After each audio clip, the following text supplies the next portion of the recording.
హైదరాబాద్లో కురుస్తున్న భారీ వర్షం కారణంగా నేటి సాయంత్రం ఉప్పల్ స్టేడియంలో ప్రారంభం కావాల్సిన sun risers Hyderabad Gujarat titans మ్యాచ్పై ప్రభావం పడే అవకాశం ఉంది.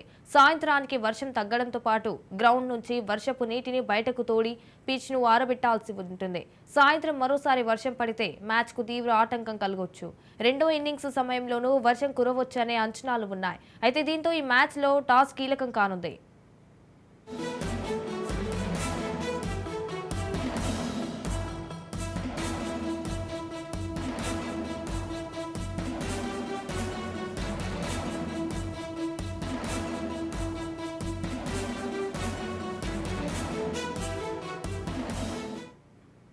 ప్లే ఆఫ్స్ చేరుకోవాలంటే సన్ రైజర్స్ ఈ మ్యాచ్లో గెలవాల్సి ఉంటుంది. మే 19న పంజాబ్ కింగ్స్తో జరిగిన మ్యాచ్లో గెలిచినా సరే ప్లే ఆఫ్స్కు అర్హత సాధిస్తుంది.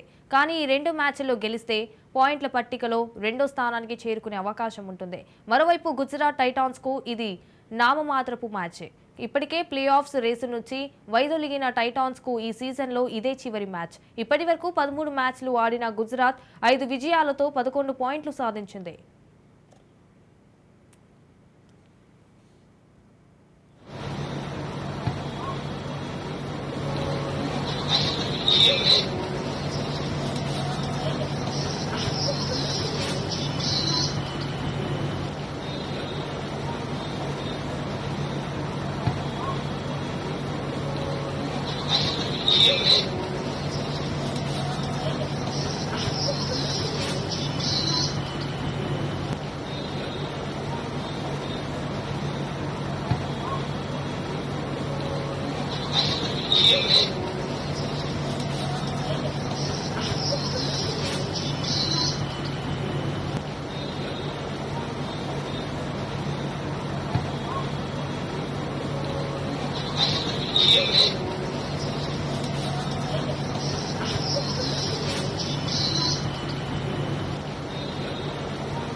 రైట్గా దీనిపై మరింత సమాచారం మా ప్రతినిధి మానస్ ఫోన్ ఇన్ ద్వారా అందిస్తారు. మానస్, చెప్పండి, మొత్తానికి హైదరాబాద్ లో కురుస్తున్న భారీ వర్షం కారణంగా నేటి సాయంత్రం ఉప్పల్ స్టేడియంలో ప్రారంభం కావాల్సిన sun risers Hyderabad Gujarat titans match పై ప్రభావం పడే అవకాశం ఉంది అని అనుకోవాలి. సాయంత్రానికి వర్షం తగ్గడంతో పాటు గ్రౌండ్ నుంచి వర్షపు నీటిని బయటకు తోడి పీచ్ ను ఆరబెట్టాల్సి ఉంటుంది.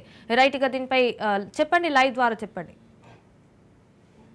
మనం చూసినట్టయితే ఈ రోజు జరిగే అత్యంత కీలకమైన మ్యాచ్ కి వరుణుడు అడ్డంగా మారాడని చెప్పుకోవచ్చు. ముఖ్యంగా చూసుకున్నట్టయితే సన్ రైజర్స్ హైదరాబాద్ ఎట్టి పరిస్థితుల్లోనూ గెలిచి ప్లే ఆఫ్స్ కి చేరుకోవాల్సిన సమయంలో ఈ వరుణుడు అనేది రెయిన్ అనే కారణం చేత మళ్ళీ ఒక డ్రాబ్యాక్ అయితే పడుతుందని చెప్పుకోవచ్చు. ముఖ్యంగా చూసుకున్నట్టయితే గుజరాత్ ఇప్పటికే సన్ రైజర్స్ హైదరాబాద్ గుజరాత్ మధ్య జరుగుతున్న కారణంగా గుజరాత్ ఇప్పటికే ఎలిమినేట్ అయ్యింది. టోటల్ ఐపీఎల్ సీజన్ 17 నుంచి ఎలిమినేట్ అయ్యింది. కాకపోతే సన్ రైజర్స్ హైదరాబాద్ మాత్రం 4th పొజిషన్లో కొనసాగుతుంది. సో ఇప్పుడు ఈ మ్యాచ్ గెలిస్తే 2 పాయింట్లు యాడ్ అయ్యి డైరెక్ట్గా ప్లే ఆఫ్స్కి చేరుకునే అవకాశం అయితే లభించేది. అదేవిధంగా చూసుకున్నట్టయితే ఆదివారం నాడు పంజాబ్ సూపర్ కింగ్స్ తోటి ఒక మ్యాచ్ ఉంది. ఆ మ్యాచ్ కూడా గెలిచినట్టయితే డైరెక్ట్గా 2nd పొజిషన్కి కూడా సన్ రైజర్స్ చేరుకునే అవకాశాలు లభించేవి. కాకపోతే వరుణుడు కారణంగా కేవలం 1 పాయింట్ మాత్రమే, ఒకవేళ మ్యాచ్ రద్దు అయితే మాత్రం, అంటే ఇంకా హెచ్సిఏ కానీ ఐపీఎల్ యాజమాన్యం కానీ ఏ విధంగా అఫీషియల్ స్టేట్మెంట్ అయితే ఇవ్వలేదు. దీనిపై మ్యాచ్ రద్దు అవుతుంది అనే దానిపై అఫీషియల్ స్టేట్మెంట్ ఎక్కడా కూడా ప్రకటించడం అయితే జరగలేదు. కాకపోతే మ్యాచ్ రద్దు అయితే మాత్రం ఖచ్చితంగా గుజరాత్కి అదేవిధంగా సన్ రైజర్స్ హైదరాబాద్కి ఇద్దరికి కూడా చెరొక పాయింట్ అయితే యాడ్ అయ్యే అవకాశాలు ఉన్నాయి. అయితే గుజరాత్ టైటన్స్కి పాయింట్ యాడ్ అయినప్పటికీ కూడా ఎలాంటి ఉపయోగాలు అయితే లేవు. కాకపోతే సన్ రైజర్స్ హైదరాబాద్కి పాయింట్ యాడ్ అవడం వల్ల 15 పాయింట్లు చేరుకొని 3వ స్థానానికి చేరుకుంటుంది.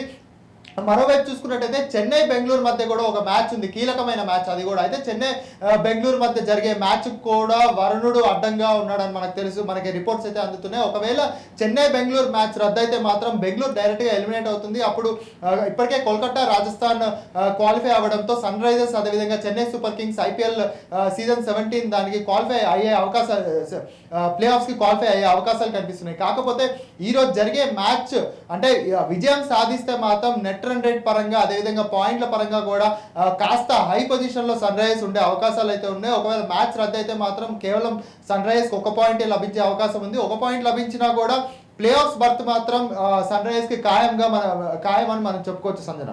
Right, thank you for the updates Manas.